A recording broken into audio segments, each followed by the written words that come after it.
bedtime stories. ඔයාලා හැමෝම අහලා තියෙනවනේ මාසෝන ගැන. ඔව්. සාමාන්‍යයෙන් ලංකාවේ ආපු නැති කෙනෙක් නැහැ. ඔව්. ඉතින් මම අද කියන්න හදන්නේ මාසෝනගේ අපි නොදකපු පැතිකඩ. එහෙමත් නැත්නම් තවත් අඳුරු පැතිකඩ. කතාවක් තියෙනවනේ රෑවෙද්දි මාසෝනගේ නමවත් කියන්න හොඳ නැහැ කියලා. ඒ ගෑනු නිසා සමහර විට කියනවා මම අපි මේ නම් වීඩියෝ එක කරලා ඉවර වෙද්දි ආතල් මම දෙනවා. ජීවතුන් අතර නැති වෙන්නත් පුළුවන්. ඉතින් මම ඉල්ලා සිටිනවා කුඩා ළමුන් හා අධිසංවේදී පුද්ගලයන් මේ වීඩියෝ එක නරඹීමේ වලකින් ඔන්න බලනව නම් බලන්න එපා. මාසෝන කියන්නේ ලංකාවේ පැරණි පුරාවෘත කතා වලින් එන වලස් හිසක් සහ මිනිස් රුවක් තියෙන ඩීමන් කෙනෙක්. එහෙම නැත්නම් Okay.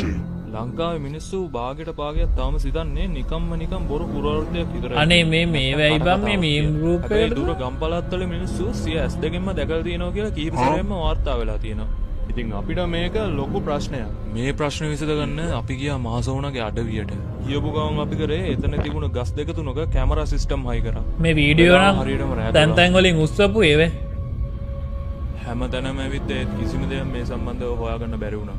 ඇවිදලා මහන්සියට කට්ටියට හිටපු දන්නලම නිින්ද ගියා. ඉතින් අපි පළවෙනි රැයේ කිසි කරදරයක් නැතුව උදේ පන්දර නැහැරුණා. එන clip ගොඩක් එකතු කරගෙන හයි කරපු කැමරා චෙක් කරා. ඉතින් අපිට හිතා ගන්න බැරි දෙයක් තමයි දකින්නට ලැබුණේ.